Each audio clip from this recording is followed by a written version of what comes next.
반주에 맞춰 묵도함으로 주일 예배를 하나님께 드리겠습니다.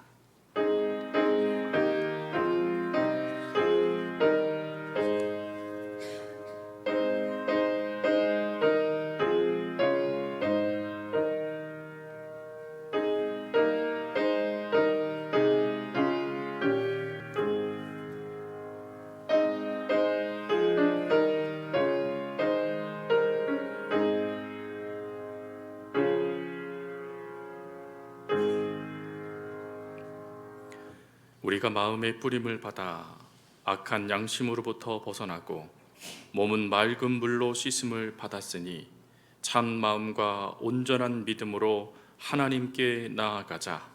하나님은 영이시니 예배하는 자가 영과 진리로 예배할지어다. 아멘. 하늘의 문을 여서서 함께 찬송하겠습니다.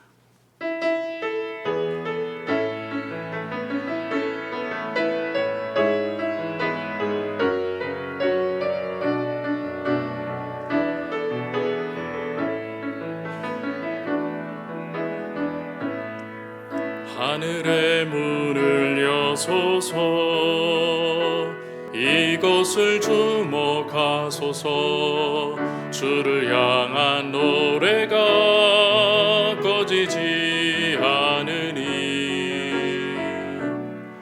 하늘을 열고 보소서. 이곳에 임재하소서. 주님을 기다립니다. 기도의 향기가 하늘에 닿으니 주여 임재하여 주소서. 이곳에 오셔서 이곳에 앉으소서. 이곳에서 드리는 예배를 받으소서. 주님의 이름만이 오직 주의 이름만 이곳에 있습니다. 이곳에 오셔서 이곳에 앉으소서. 이곳에서 드리는 예배를 받으소서. 주님의 이름만이 오직 주의 이름만 이곳에 있습니다. 아멘. 교동문 7번입니다.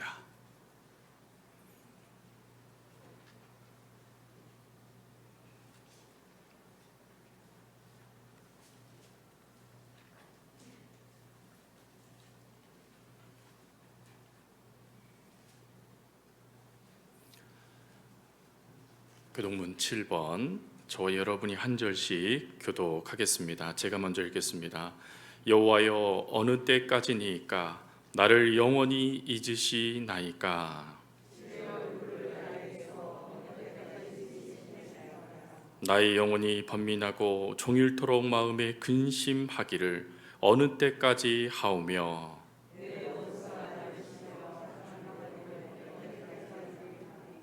여호와 내 하나님이여, 나를 생각하사 응답하시고 나의 눈을 밝히소서. 두렵건대 나의 원수가 이르기를 내가 그를 이기었다 할까 하오며. 나는 오직 주의 사랑을 의지하였사오니 내가 여호와를 찬송하리니 이는 주께서 내게 은덕을 베푸심이로다. 아멘. 한 주간 살아가면서 하나님과 나만이 알고 있는 죄를 하나님께 회개하며 기도하겠습니다.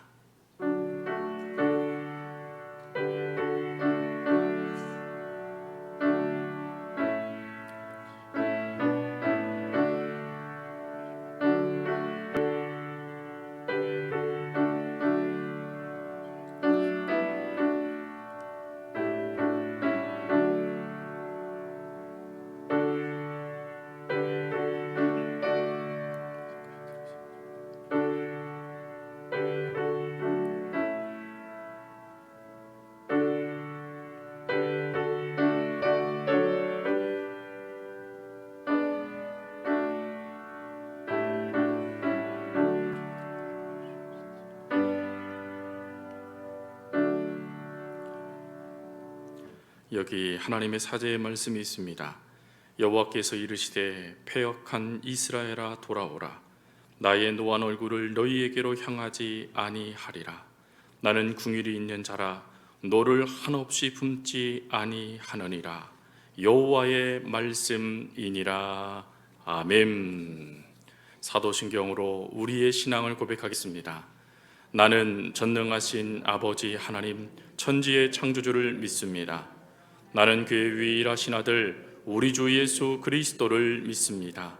그는 성령으로 잉태되어 동정녀 마리아에게서 나시고 본디오 빌라도에게 고난을 받아 십자가에 못 박혀 죽으시고 장사된 지 사흘 만에 죽은 자 가운데서 다시 살아나셨으며 하늘에 오르시어 전능하신 아버지 하나님 우편에 앉아 계시다가 거기로부터 살아있는 자와 죽은 자를 심판하러 오십니다.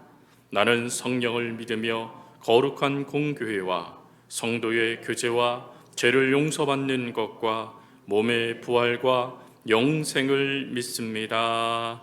아멘. 494장 찬송하겠습니다.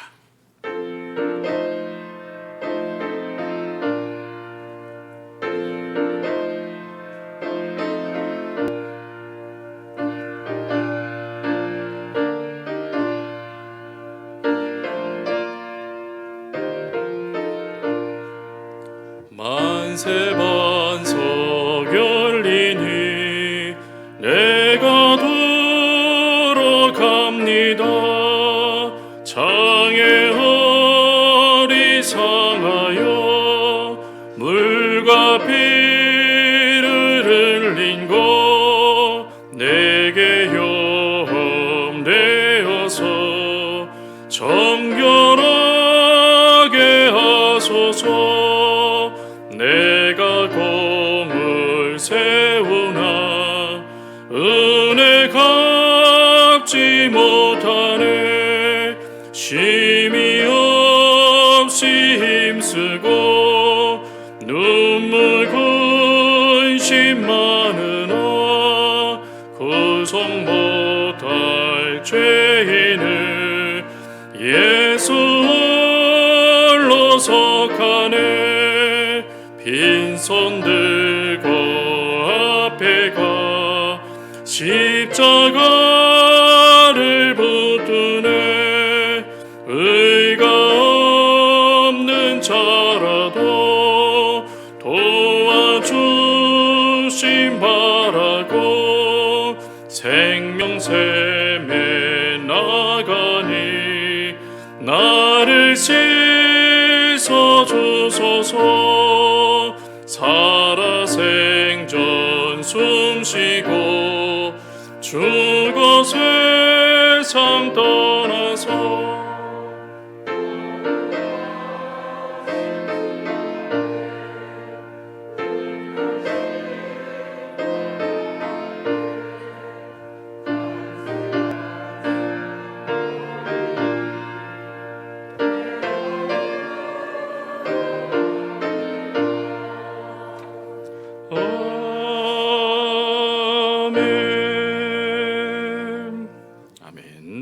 오늘 예배를 위해서 오경렬 권사님 나오셔서 기도 인도하시겠습니다.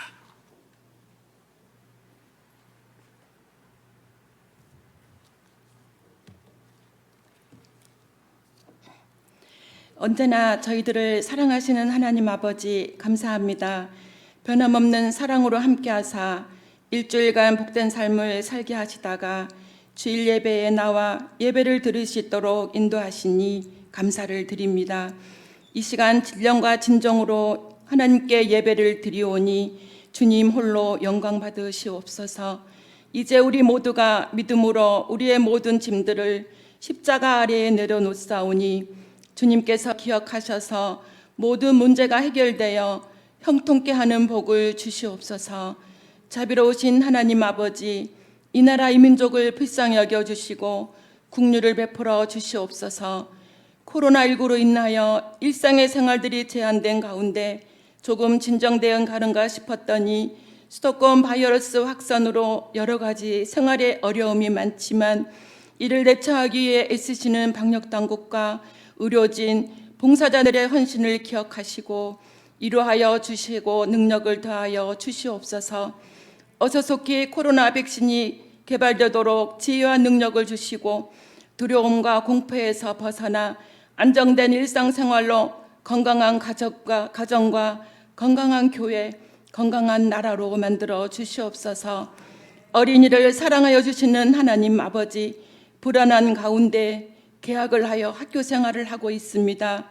온종일 마스크를 쓰고 공부하느라 친구들과 말도 하지 못하며 안타까운 학교 생활을 하고 있사오니 축복의 자녀들과 또한 애쓰시는 교사들에게 지혜와 능력으로 함께하여 주시옵소서.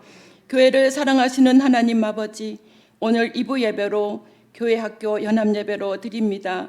예배를 통하여 믿음의 자녀들이 예수님을 만날 수 있도록 도우시고 말씀의 훈련을 잘 받아 부끄러울 것이 없는 하나님의 일꾼으로 성장할 수 있도록 축복하여 주시옵소서.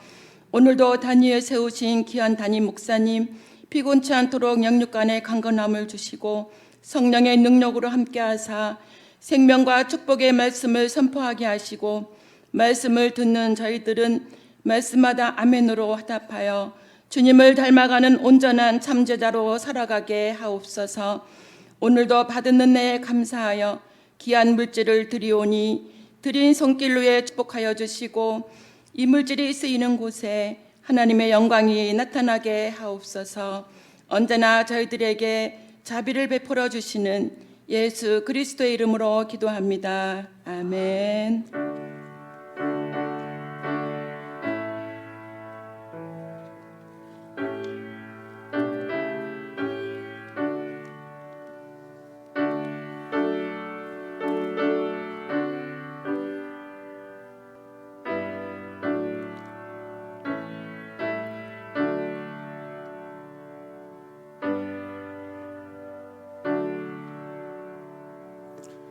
인사하는 시간입니다. 오늘도 사랑합니다, 사랑합니다, 사랑합니다. 우리 하트를 아주 예쁘게 만드시면서 좌우 앞뒤에 있는 성도들과 하나님의 사랑을 나누겠습니다. 주님 안에서 사랑합니다, 사랑합니다, 사랑합니다.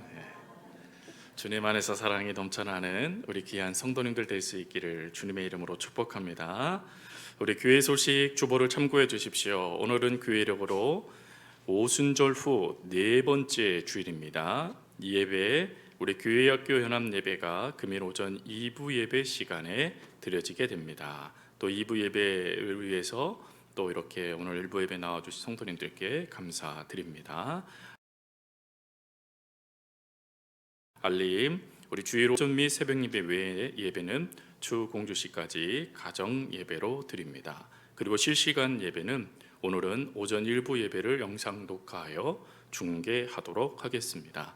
가정 예배에 여러분들 힘써서 가정 예배를 드려주시고 또 가정 예배를 통해서 가족 안에도 신앙의 유산이 끊임없이 흘러들어가는 복된 가정 될 수 있기를 주님의 이름으로 축복합니다. 그리고 오늘 오전 예배 후에는 임시 당회로 당회실에서 모이도록 하겠습니다. 복지 이사회 모임 안내입니다. 우리 복지 이사회 모임이 다음 주일 오전 예배 후 만나실에서 있습니다. 우리 이사회 분들 꼭 참여해 주십시오. 그리고 말씀의 삶 3기 오늘까지 모집을 하는데 모집 후에 다음 주일 오전 예배 후에 잠시 당회실에서 모임을 갖도록 하겠습니다. 그리고 7월달 지역별 예배 시간 또 변경됐습니다. 7월달부터는 우리 일부는 이 지역 소망, 화평, 사랑구역 식구들이 우리 일부 예배를 섬겨주시고 그리고 2부는 1지역 충성, 온유, 믿음구역 식구들이 2부 예배를 섬겨주시기를 부탁드립니다. 이것은 강제가 아니고 부탁입니다. 그리고 혹 시간이 안 되시는 분들은 1부든 2부든 편안하게 나오시지만 가급적 우리가 이 예배의 자리가 협소하다 보니까 이 상황을 좀 지켜주시면 감사하겠습니다. 그 외의 광고는 주보를 참고해 주시고 특별히 한 가지 광고만 더 드리면 이번 주에 우리 신상환 전사님 목사고시가 있습니다. 그래서 목사고시 잘 시험 치르고 또 돌아올 수 있도록 여러분들이 많이 기도해 주시면 감사하겠습니다. 자, 우리 하나님의 말씀 함께 보시겠습니다. 오늘 우리들에게 허락하신 하나님의 말씀은 마가복음 10장 17절부터 22절까지 말씀입니다. 신약성경 71면입니다.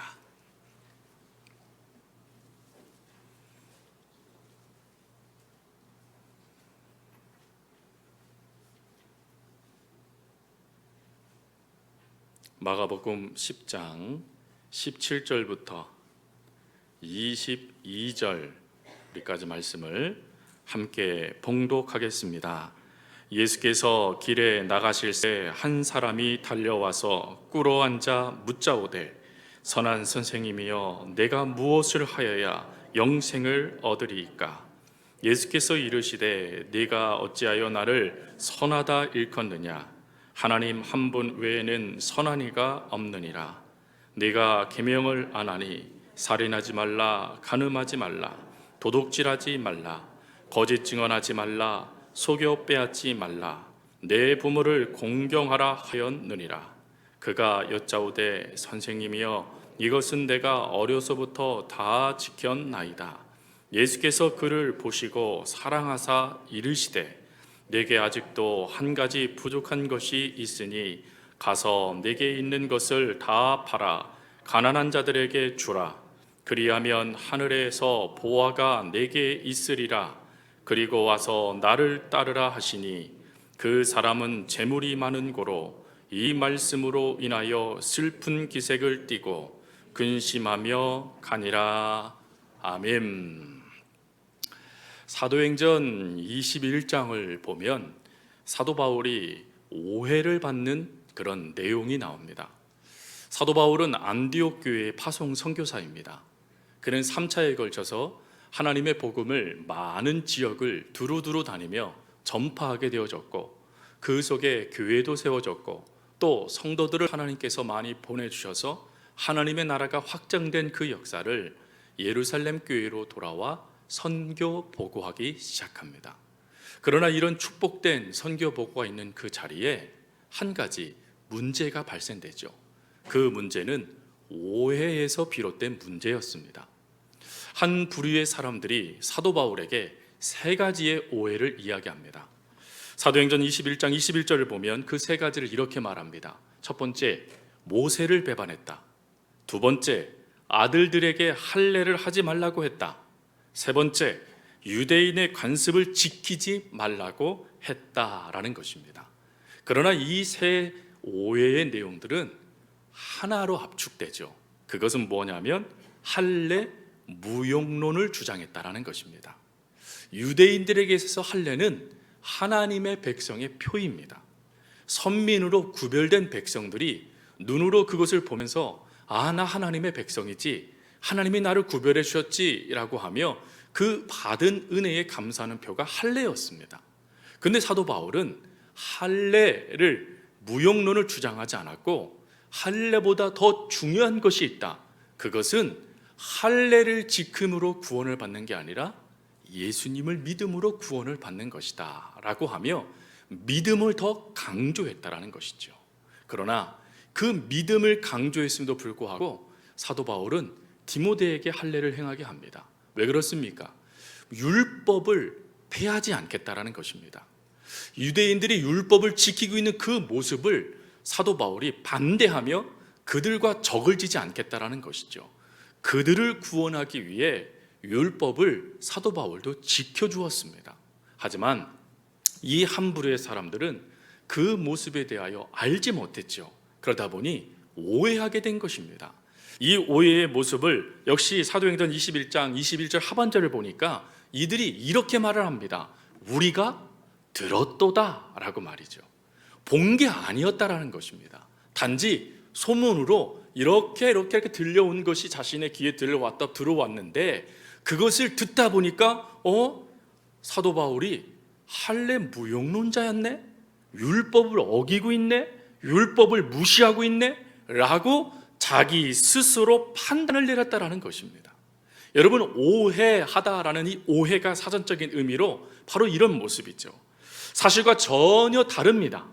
그러나 그 모든 것에 대해 부분적으로만 알고 잘못 해석해버리는 것, 그게 바로 오해입니다. 이 오해의 모습은 오늘 본문에도 나오죠. 여러분, 오늘 본문의 말씀은 우리가 너무 잘 알고 있는 말씀입니다. 한 청년이 예수님께 나아옵니다. 근데 이 청년에 대하여 마태복음은 청년, 마가복음 오늘 본문은 한 사람, 그리고 누가복음에서는 한 관원이라고 이야기합니다. 그리고 이 세 가지는 다 똑같은 거죠. 청년이면서 관원. 여러분, 청년이면서 관원이 되었으니 그 뒷배경이, 또 그의 능력이 얼마나 놀라운지가 보여지는 겁니다. 오늘날로 따지면 30대에 국회의원 정도 된 것입니다. 그러니 그의 능력이 얼마나 대단합니까? 근데 그의 사회적인 능력뿐만 아니라 성경은 뭘 또 주목하냐면 20절 말씀을 보니까 이 사람이 율법을 어려서부터 다 지켰답니다. 즉 하나님의 말씀 율법을 지키는데 애쓰는 사람, 경건한 사람, 율법을 지키면서 하나님을 사랑하는 사람이었다라는 것입니다. 사회적으로도 인정받았는데 하나님께도 인정받을 수 있는 모양을 갖춘 자, 그가 바로 오늘 성경에 나와 있는 한 사람이죠. 근데 이 사람이 예수님께 나와 말합니다. 영생을 어떻게 하면 얻을 수 있습니까? 이 얘기는 바꿔 말하면, 선생님, 저는 영생을 얻고 싶습니다. 하나님의 백성으로서 하나님의 자녀다운 삶을 저 살아가고 싶습니다. 그런데 그 삶을 살아가기 위해서 제가 부족한 것이 있는데 그것이 영생입니다. 제가 어떻게 하면 영원한 생명을 얻어 하나님의 자녀의 삶을 살아갈 수 있겠습니까? 라고 질문하고 있는 것이에요. 그러니 여러분, 그 질문을 들었을 때 우리 주님이 뭐라고 그 질문한 사람을 바라봤냐면 사랑하셨다라고 말씀합니다. 사랑하다라는 이 말씀을 원어로 보니까요, 응시하며 사랑을 품다라는 뜻이에요. 이것을 다른 표현으로 따스한 눈빛으로 그를 바라보았다라는 것입니다. 즉 예수님도 그 모습을 봤을 때 참 경건하게 살았구나, 잘 살고 있었네 라고 인정하셨다라는 것이에요. 근데 그 인정함을 받은 청년이 22절의 결론은 무엇입니까? 슬픈 기색을 띠고 근심하며 돌아가는 것, 떠나가 버리는 것, 이것이 결론이에요. 그럼 왜 하나님께도 인정을 받고 예수님께서도 사랑하실 정도로 그 영혼을 귀하게 보셨던 이 경건한 사람이 슬픈 기색을 띠며 예수님 곁을 떠나가고 있는 것입니까? 그것은 오해 때문이죠. 오늘 성경의 말씀을 통하여 이 청년이 받고 있었던 오해의 모습을 우리가 살펴보면서 오늘 우리들이 하나님을 믿는 믿음의 자녀로서 나도 모르게 오해의 모습을 가지고 신앙의 걸음을 걸어가고 있는 모습은 무엇인지를 발견하며 또 그것을 버릴 수 있는 귀한 시간이 될 수 있기를 바랍니다. 첫 번째 오해는 예수님에 관한 오해였습니다. 오늘 17절 말씀을 보십시오. 이 17절에 이 사람은 예수님께 나와 무릎을 꿇자마자 뭐라고 말합니까? 선한 선생님이여 라고 이야기를 해요. 선한 선생님, 즉 이 청년에게 있어서 예수님은 선한 분, 성자 정도, 성인 정도 되는 분이라고 생각했다라는 것입니다. 근데 그 생각에 우리 주님은 즉시 그 생각을 교정하시죠. 뭐라고 교정하십니까? 하나님 한 분 외에는 선한 이가 없답니다. 이게 무슨 말입니까? 예수님은 선한 선생님 정도가 아니라 하나님이시다 라고 말씀하고 계시는 거예요. 즉 이 젊은 청년의 결정적인 오해는 지금 자신의 눈앞에 무릎을 꿇고 영생의 길을 묻고 있는 그 이가 하나님이시다라는 것을 알지 못했다라는 것입니다. 근데 이 모습은 그 당시 이스라엘 백성들 전체의 모습이었어요. 어느 날 나사렛 청년이 하나님의 복음을 증거하며 많은 곳에 내가 메시아로 구세주로 이 땅에 왔다고 하며 하나님의 복음을 증거하기 시작했습니다. 그때 많은 사람들이 예수님을 믿지 않아요. 오히려 종교 지도자에서부터 시작해서 무리에 이르기까지 그런 예수님의 모습을 배척해버립니다. 예수님이 좋은 말씀을 전하고 기적을 행하고 병자를 고쳐주고 그리고 하나님의 역사를 나타내는 것 너무 좋다라는 것입니다. 그런데 예수님이 하나님이라고 주장한 것만큼은 받아들일 수 없다라는 거예요. 여러분이 받아들일 수 없는 이 모습 때문에 실제적으로 예수님이 십자가를 지신 결정적인 죄의 명은 뭡니까? 신성모독, 예수님이 하나님이라고 말했기 때문에 종교 지도자들은 신성모독죄를 물어 예수님을 십자가에 못 박도록 만든 것이었습니다. 즉 예수님은 좋은 사람이라는 것은 알겠지만 하나님으로는 받아들일 수 없다라는 이 생각, 그것이 이스라엘 백성들의 생각이었고 지금 이 청년의 생각이었다라는 것입니다. 그런데 여러분 어때요? 지금 우리가 살고 있는 이 시대도 마찬가지잖아요. 이 시대의 많은 사람들이 예수님을 선생님, 성인 정도로 여깁니다. 위인 정도로 여겨요. 그 정도로 훌륭한 사람이라는 것입니다. 그런데 예수님이 하나님이라고, 예수님이 구세주라고는 받아들이지 않아요. 믿지 않습니다. 거절합니다. 오히려 그 모습을 전하는, 예수님을 전하는 이들을 조롱하죠. 그게 오늘날 모습이기도 하지 않습니까? 예전에 읽었던 책 중에 C.S. 루이스 목사님의 한 이야기가 담겨있는 책이 있었습니다. 그 책의 내용은 이렇습니다. 어느 날 캠브리지 대학에서 하나님의 말씀을 증거해요. 여러분, 캠브리지 대학은 기독교 정신에 의해 세워진 대학교입니다. 그런 채플이 있고 그 채플에서 하나님의 말씀을 매 주마다 목사님들이 돌아가며 설교하는 곳이었어요. 근데 그곳에서 이 C.S. 루이스 목사님은 예수님의 구주되심이라는 주제를 가지고 설교를 하십니다. 근데 사람들의 반응, 청년들의 반응이 냉담한 거예요. 설교를 마무리하고 목사님은 강대상에서 내려와 그 채플룸을 벗어나는데 한 청년이 달려와서 이렇게 말합니다. 목사님, 만약에 목사님께서 예수님을 우리가 배워야 될 훌륭한 도덕적 모델로 가르쳤다라면 우리는 박수를 쳤을 겁니다. 인정해 주었을 겁니다. 그런데 고리타분하게 예수님을 믿어야 구원받는다라는 말씀을 전했기 때문에 저희들이 그것을 인정하지 않은 것입니다 라고 이야기했다라는 것입니다. 즉 기독교 정신으로 세워진 학교조차도 받아들이지 않겠다라는 것입니다. 예전에 독일에서 신학 공부를 했던 목사님이 충격을 받은 것을 저희 신학교에서 가르치실 때 이렇게 말씀하시더라고요. 여러분, 예수님이 구세주인 걸 믿으십니까? 모든 신학생들이 말했습니다. 예, 믿습니다. 그런데 제가 독일에서 공부할 때, 수학할 때 예수님이 구세주이다 라고 말하니 함께 수학하던 이들이 웃기 시작했습니다. 무슨 구세주가 예수님뿐이야? 라고 말이죠. 저는 거기에 충격을 먹었습니다.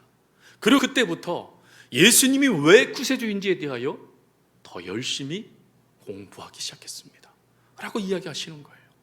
여러분, 세상은 끊임없이 예수님을 성자, 성인 정도로 이야기하여 우리가 닮아야 될 모델 정도로 취급해버리죠.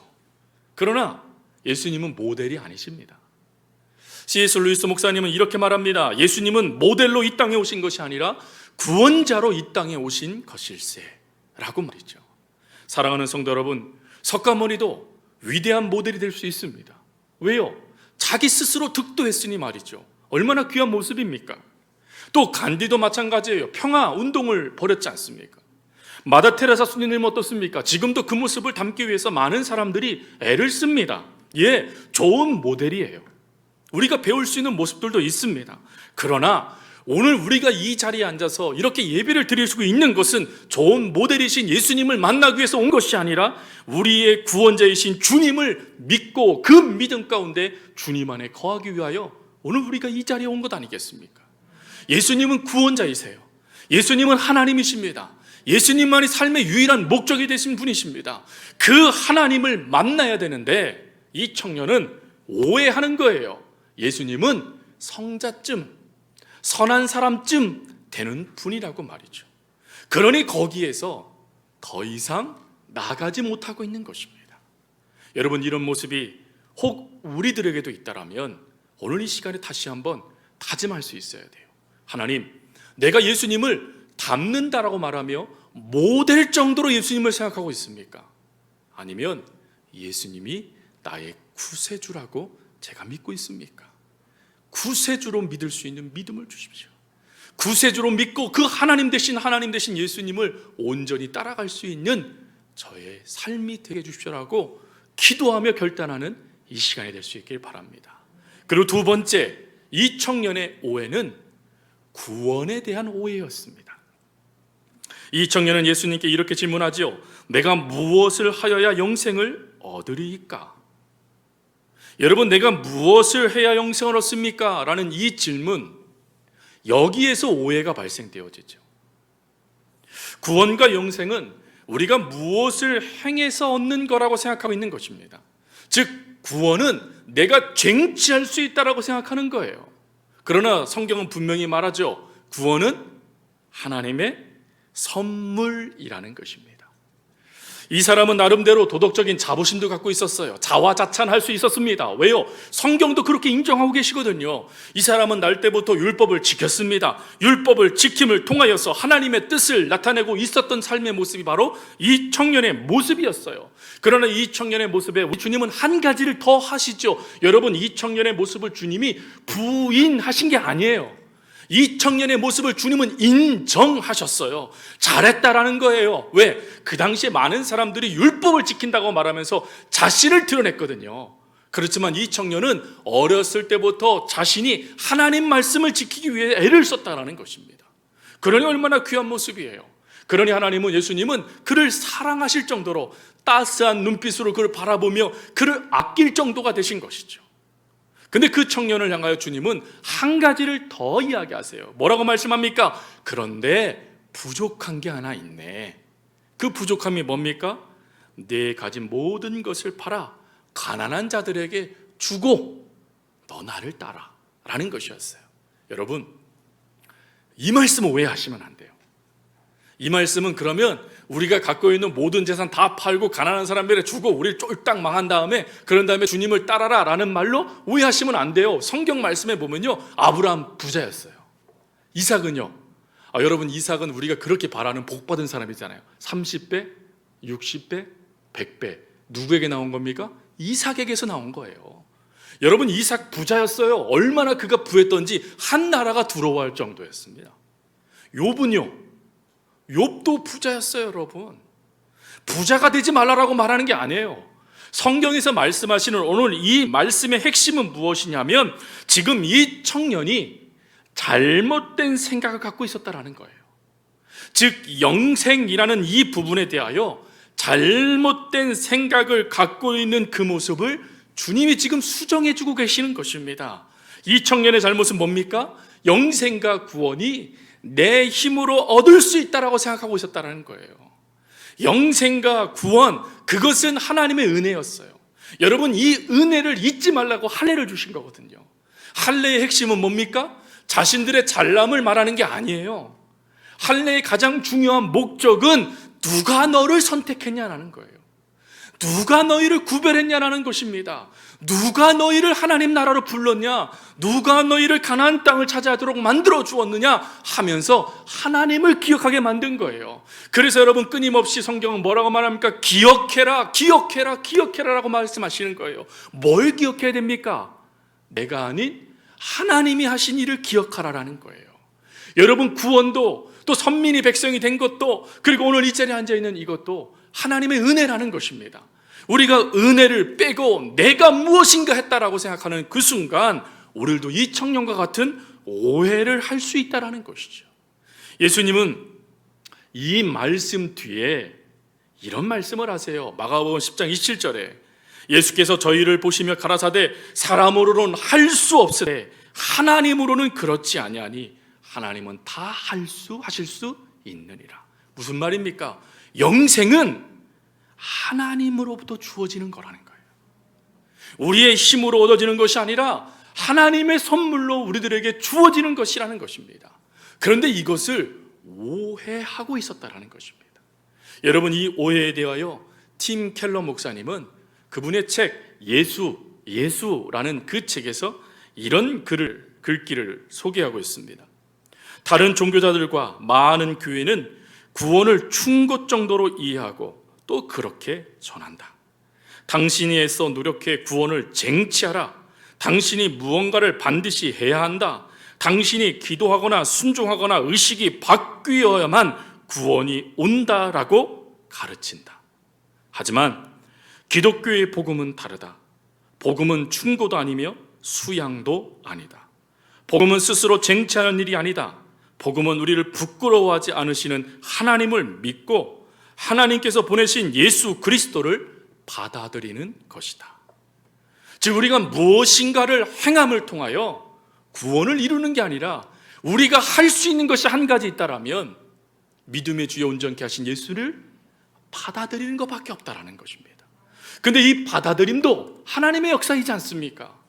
여러분, 우리 같은 완악한 죄인된 우리들이 어떻게 하나님을 받아들일 수 있어요? 불가능합니다.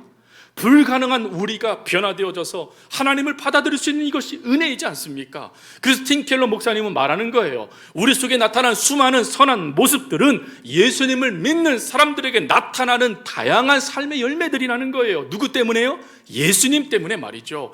요한복음 15장 말씀은 그래서 중요한 거예요. 우리들 속에 착함이 어떻게 나타날 수 있습니까? 우리 속에 우리를 다 자랑하고 싶은 그 모든 것들을 내려놓는 모습이 어떻게 나타날 수 있습니까? 저 사람은 안 돼 라고 말했던 사람이 변화되는 모습을 우리가 어떻게 설명할 수 있겠습니까? 그것은 예수 그리스도로부터 주어지는 능력이 우리를 그렇게 바꾸어 주고 계시는 거예요. 변화시켜 주고 계시는 겁니다. 그것을 우리는 예수님을 통하여 달라지는 모습을 성화되는 모습이라고 말하는 것이에요. 사랑하는 성도 여러분, 저희 장로교회는 신앙고백서가 있습니다. 그 신앙고백서 중에 대표적인 게 웨스트민스터 신앙고백입니다. 이 웨스트민스터 신앙고백은 여러분들이 한 번 정도는 읽어보셔야 돼요. 혹 그러실까봐 어떻게 하면 읽을 수 있습니까 할까봐 홈페이지에 이미 게시되어 있습니다. 여러분 홈페이지에 들어가 보시면 다양한 게 있습니다. 거기 한번 읽어보세요. 거기에 제14장 2절에 이런 문구가 있어요. 구원신앙의 중요한 역할은 은혜 언약의 효력을 토대로 칭의와 성화와 영생을 위해, 이 다음이 중요합니다, 오직 그리스도만을 영접하고 받아들이고 의지하는 데 있다. 우리가 할 수 있는 것은 예수님을 받아들이기만 하면 된다는 거예요. 구원, 우리가 이룰 수 있는 게 아니라 구원을 주시는 하나님을 믿기만 하면 된다는 것입니다. 그래서 지금 이 청년을 주님은 그 생각을 교정해 주는 거예요. 자신의 힘이 아닌 구원은 하나님으로부터 주어지는 것이다 라고 말이죠. 여러분, 지금 이단들이 끊임없이 말하는 것 중에 하나가 바로 이 부분입니다. 끊임없이 구원은 믿는 것으로 부족하대요. 여러분, 믿는 것으로 부족하다라면 구원은 가짜입니다. 기억하셔야 돼요. 예수를 믿음으로 구원 얻은 거예요. 우리가 예수님 외에 다른 것을 행함으로 구원받은 게 아니에요. 선행을 함으로, 또 11조를 드림으로, 헌금생을 함으로, 봉사를 함으로, 선행을 함으로, 성경 공부를 함으로 우리가 구원받은 게 아니라 우리가 죄 많은 우리가 예수 그리스도를 믿음으로 말미암아 그 예수님의 은혜로 우리가 구원받은 것이죠. 그리고 나타나는 구원받은 삶의 모습이 변화되어져 가는 것입니다. 예수님으로 말미암아 말이죠. 그래서 우리는 예수님을 빼고는 어떠한 것도 설명할 수 없다라는 것입니다. 그런데 이 청년은 예수님은 없어도 된다는 것입니다. 내가 행할 수 있다라고 착각하는 거예요. 이 오해를 우리 주님은 교정해 주시기 위해 사랑이라는 걸 갖고 청년에게 지금 다가가고 계신 거예요. 하지만 이 청년은 받아들이지 않아요. 그리고는 어떡합니까? 내가 할 수 없는 것이네 하며 절망하며 예수님 곁을 떠나가 버리는 것입니다. 여러분, 이러지지 않으시기 바랍니다. 예수님을 믿고 하나님을 의지함에 있어서 중요한 것은 예수님 한 분이십니다. 그분을 우리가 받아들이고 그분을 신뢰하며 예수님께서 내 삶 속에 살아가시도록 우리는 끊임없이 주님께 내 모든 것을 맡기기만 하면 되는 것이죠. 그런데 그것을 오늘 이 청년은 오해함으로 내가 이룰 수 없는 일이라는 착각 속에 돌아가 버린 것이죠. 이 오해 오늘 우리 가운데 없기를 바랍니다. 또 세 번째, 마지막이에요. 그것은 믿음의 대상에 대한 오해입니다. 여러분, 자신이 이룰 수 없다, 그럼 결론이 났잖아요. 내가 이룰 수 없으니 이룰 수 있는 하나님을 믿으면 되는 거 아니겠습니까? 떠남을 결정하는 게 아니라 그렇게 말씀하시는, 내가 하나님이야 라고 말씀하시는 하나님을 믿으면 되는 것 아니겠습니까? 이 청년에게 중요한 것은 영생을 얻는 거예요. 그런데 영생은 노력으로 얻어지는 것이 아니라 예수님을 믿음으로 얻어지는 것이라면 자신 앞에 계시는 주님을 인정하고 신뢰하며 믿고 그리고 모든 것을 맡기면 되는 것 아니겠습니까? 그런데 이 청년은 예수님을 믿는 것보다 영생을 얻는 방법을 더 중요하게 생각했다는 거예요.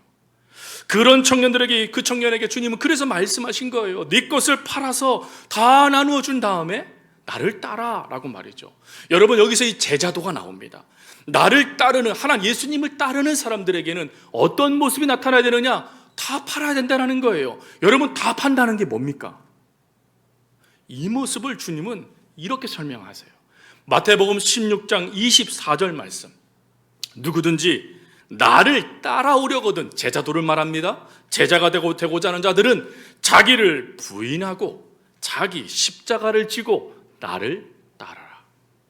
즉 주님께서 이 청년에게 영생을 얻는 그 길을 제시해 주시기 위해서 지금 하신 말씀은 뭡니까? 너가 너를 증명할 수 있는, 너를 드러낼 수 있는, 너가 숨을 수 있는 그 모든 것들을 내려놓으라는 거예요. 즉 자기 부인을 하라는 것입니다. 여러분, 자기 부인이라는 것을 오해하지 마십시오. 이 자기 부인이라는 것이요, 나는 아무것도 없습니다, 컴퓨터에 있는 딜리키처럼 탁 눌러서 사라져버리는 거, 그걸 말하는 게 아니에요. 여러분들 어떻게 여러분들이 사라질 수 있으세요? 여러분들이 여러분 스스로 여러분들을 포기할 수 있으십니까? 여러분 포기할 수 있다라면 그건 교만이에요. 아무도 여러분 우리 속에 있는 나를 포기할 수 없어요. 왜요? 우리는 끊임없이 나를 드러내는 사람이거든요. 심지어 하나님 앞에 서서도 내가 어떤 사람인지를 말해주고 싶은 게 우리들의 모습이지 않습니까? 절대로 우리를 삭제할 수 없어요. 우리 속에 있는 것들을요. 또 우리 속에 있는 것들을 부인할 수 없어요. 나는 죄인입니다.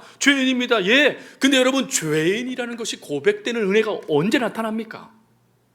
하나님의 은혜를 깨달을 때 아닙니까? 하나님의 역사를 내가 발견할 때 비로소 내가 죄인이라는 것이 깨달아져요. 즉 죄인이라는 고백조차도 하나님 없이는 될 수 없는 거예요. 그래서 우리가 자기 부인이라는 것을 행할 때 그렇다면 내가 뭔가를 해야 되겠네, 하나님 나 지금부터 나 이렇게 살지 않을 거예요, 나 이제 결단하겠어요 하면서 스스로 의지를 드러내는 게 자기 부인입니까? 아니요. 여러분, 오늘 중요한 것은 예수님은 이 청년이 할 수 없는 문제를 지적하신 거예요. 여러분들의 가장 중요한 아킬레스건을 건드신 거예요. 지금 여러분들이 하나님을 전적으로 의지하도록 만들지 못하고 있는 그 아킬레스건이요, 끊임없이 숨기면서 이것만큼은 안 돼 라고 말하고 있는 그것을 주님이 정확하게 찌르신 거예요. 여러분, 정확하게 찔렀을 때 자신의 힘으로는 그게 불가능해, 그것을 이 청년은 알았어요. 그래서 절망한 거예요. 끊임없이 하나님을 믿고 의지해도 포기되지 않는 것이 있었다라는 것입니다. 근데 그 포기되지 않는 것들을 포기할 수 있는 힘을 주시는 분이 바로 예수님이신데, 그 예수님을 받아들이지 못하고 부인하지 못하는 거예요. 그럼 부인은 뭡니까? 나라는 존재가 하나님의 역사에 어떤 것도 보탤 필요가 없다라는 것을 믿는 걸 말하는 거예요. 즉 하나님의 구원의 역사, 하나님의 은혜의 역사, 하나님의 그 선물의 역사에 내 노력, 여하, 내 힘, 내 의지, 내 결단이 아닌 하나님의 은혜라는 것을 전적으로 믿는 것, 그게 자기 부인입니다. 그래서 자기 부인을 이렇게 설명합니다. 우리가 해내야 되는 것이 아니라 이루어진 것에 대하여 믿음을 요구하시는 것, 그게 자기 부인이에요. 내가 너를 구원해 줄 걸 믿니? 내가 너를 살려줄 걸 믿니? 내가 너와 함께할 걸 믿니? 내가 너의 구세주인 걸 믿니? 예, 주님, 나는 아무것도 아닙니다. 그러나 주님을 저는 믿습니다 라고 하며 그 주님을 향하여 믿음을 보이는 것, 그게 자기 부인이라는 거예요. 여러분 어떠세요? 여러분들은 자기 부인 하십니까? 예, 그렇기 때문에 기도하시는 거잖아요. 여러분, 기도는 내가 이루는 게 아니에요. 여러분, 기도는 믿고 간구하는 것이죠. 그러면 간구할 때 들으시는 이가 있으시다는 거잖아요. 그 들으시는 이가 누구예요? 하나님이시죠. 그 하나님께서 내 기도를 들으시고 이루실 거를 뭐 하는 겁니까? 믿는 것, 신뢰하는 것, 그것이 믿음이라는 것입니다. 사랑하는 성도 여러분, 영생을 주시는 이를 믿을 수 있도록 우리 주님은 지금 이 청년을 주님께 초대하고 계시는 거예요. 너는 할 수 없어. 그런데 나를 따른다는 것, 즉 하나님의 자녀가 될 수 있는 길은 내가 그것을 이룰 거라는 걸 네가 믿기만 하면 되는 거란다 라고 주님이 지금 말씀하시는 겁니다. 여러분, 이것을 실제로 믿은 한 사람이 있죠. 그게 바로 삭개오입니다. 누가복음 19장 말씀에 가면 이 삭개오는 자신이 받았던 수많은 멸시와 천대, 그 수많은 사람들의 눈초리가 엉뚱하게 다른 것으로 튀어버려요. 그 모든 것을 해결할 수 있는 그 열등감과 그 모든 것을 해결할 수 있는 길을 돈이라는 것으로 둡니다. 그래서 돈으로 모든 걸 해결해 갔던 사람이 바로 삭개오였어요. 네가 나를 그렇게 대했어? 그럼 너도 그렇게 한번 당해봐 라고 하며 배로 갚아줬던 인물이 바로 삭개오였습니다. 근데 그 삭개오에게 주님이 찾아오시는 말씀이 다가와요. 예수님에 대한 소문을 들었을 겁니다. 근데 그 예수님이 자신이 살고 있는 집을 잘 살고 있는 그 마을로 지나가신다네요. 그러자 이 삭개오는 그 예수님을 만나고 싶었어요. 그래서 달려갑니다. 하지만 여러분, 삭개오는 키가 컸습니까? 작았습니까? 작았죠. 그러니 키 작은 삭개오, 예수님 만나 구원받고 싶었지만, 삶이 달라지고 싶었지만 달라질 수 없는 거예요. 왜? 볼 수도 없으니, 만날 수도 없으니 무슨 역사가 이루어집니까? 그러자 그는 뽕나무, 오늘날로 따지면 돌무화과 나무입니다. 돌무화과 나무 위로 올라가요. 그리고 예수님을 내려다봅니다. 그러자 주님이 뭐라고 말씀합니까? 삭개오야, 속히 내려와라. 내가 오늘 내 집에 유하여야겠다라고 말씀하세요. 여러분, 삭개오라는 이름도 아시는 주님이 뭐라고 말씀하시냐면 내 집에 유하여야겠대요. 내 집에 들어가겠대요. 지금까지 삭개오는 열등감과 피해 의식 속에요, 돈으로 모든 문제를 해결하고자 했던 사람이었어요. 그런데 그런 자신에게 찾아오신 주님의 음성을 듣고 자신의 집으로 모셔드려요. 자신의 집으로 모셔드려서 잔치를 베푸는 걸 뭐라고 말합니까? 주님은 내 삶 속에 주님을 받아들입니다. 내 삶 속에 주님을 받아들이고 나 주님을 인정합니다. 나 주님을 내 삶의 모든 것으로 받아들이겠습니다 라고 지금 고백하는 삶이 나타난 것입니다. 오늘날로 따지면 영접하는 모습이 나타난 거예요. 여러분이 영접, 주님을 믿는 이 믿음이 나타나자마자 그에게 조금 더 변화될 수 없을 것 같았던 모습이 나타나기 시작하죠. 그 모습이 누가복음 19장 9절 말씀입니다. 그 말씀은 이렇지요. 내 소유의 절반을 가난한 자들에게 주겠답니다. 또 누군가에게 속여서 빼앗은 일이 있으면 갑절이 나갔겠답니다. 여러분, 이런 삶의 모습이 나타났기 때문에 구원받은 겁니까? 아니요. 자신의 문제 가운데 찾아오신 주님을 믿는 믿음 속에 이러한 삶의 모습이 나타난 것이죠. 이런 놀라운 은혜, 하나님은 청년에게도 주고 싶으셨어요. 삭개오뿐만 아니라 바로 이 청년도 주님, 제가 지금까지 의지했던 것보다 주님이 더 위대하시네요. 제가 믿어야 될 분은 하나님이셨네요. 주님이셨네요. 그렇다면 제가 주님을 위해 이 모든 것 버릴 수 있겠나이다. 여러분, 이 고백 우리 주님도 듣기를 원하셨다라는 것입니다. 하지만 청년은 주님을 받아들이지 못해요. 주님을 믿지 못해요. 그 결과 근심한 겁니다. 여러분, 누구나 다 주님을 온전히 받아들일 수 없습니다. 주님이 믿음으로 여러분들에게 다가오실 때 그 믿음이 버거워하시는 성도님들도 계세요. 하나님, 도저히 이건 내가 할 수 없는 일이에요 라는 것을 고백할 수밖에 없는 모습들이 우리 가운데도 나타납니다. 그때 주님이 원하시는 게 있어요. 그게 뭐냐면 지금 너에게 그렇게 말한 이가 누구냐 하는 거예요. 즉 믿음의 대상이 누구냐, 그렇게 말씀하며 그것을 이루어 줄 이가 누구냐, 그 믿음의 대상이 누군지를 바라보게 해주시는 은혜입니다. 사랑하는 성도 여러분, 저와 여러분들은 안타깝게도요, 조금 전에 말씀드린 대로 아킬레스건 그거 건드려질까 봐 전전긍긍해요. 또 우리가 포기하지 못하는 것들 여전히 있어요. 근데 우리 주님 우리에게 다가오셔서 뭐라고 말씀하냐면 그거 다 버리래요. 하나님, 어떻게 버려요? 저 못 버려요. 제가 버리면 죽어요, 하나님. 근데 주님이 버리래요. 버리는 것의 중요한 의미는 믿음의 대상이 누구냐는 거예요. 그것을 이루어줄 이가 누구냐는 거예요. 그것을 책임져줄 이가 누구냐는 거예요. 바로 예수님이시다라는 것입니다. 그래서 우리가 조금 전에 불렀던 찬송가 494장의 중요한 가사가 뭡니까? 3절이죠. 빈손 들고 앞에가 십자가를 붙드네 의가 없는 자라도 도와주심 바라며. 여러분, 그게 믿음이잖아요. 전부여 의지 없어서 내가 지금 손 들고 주님께 갈 수밖에 없습니다. 하나님, 저 그런 자입니다 라고 하며 하나님께로 다가갈 때 우리 주님은 그 문제를 해결해 주실 수 있는 믿음의 근원이시지 않습니까? 그러므로 그 주님을 믿는 모습이 이 청년에게 나타나야 돼요. 마치 마가복음에 나와 있는 귀신 들린 아들을 두었던 아버지처럼 주여 나의 믿음 없음을 불쌍히 여겨주십시오 라고 말하며 주님 앞에 믿음 달라라고 간청해야 돼요. 그러나 이 청년, 이 관원은 슬피 떠나가 버립니다. 나무라지 아니하시고 이 청년을 구원해 주실 수 있는 예수님이 자기 눈앞에 있는데 그 모습 그대로를 받아두시며 그를 제자로 세워주고 싶으셨던 예수님이 눈앞에 있는데 그 주님을 받아들이지 못하고 삶 속에 받아들이지 못하고 떠나가 버렸던 이 청년의 오해의 모습이 혹 우리들에게도 나타날 수 있다는 것을 우리는 기억하셔야 돼요. 말씀을 마무리합니다. 오늘 저와 여러분의 삶 속에 주님을 만나지 못하도록, 믿지 못하도록, 의지하지 못하도록, 신뢰하지 못하도록 붙들고 있는 그것들은 무엇입니까? 슬픈 기색을 띠며 근심으로 결론 짓도록 끊임없이 여러분들을 옥매고 있는 것들은 무엇입니까? 예수님에 대한 오해입니까? 구원에 대한 오해입니까? 믿음의 대상에 대한 믿음에 대한 오해입니까?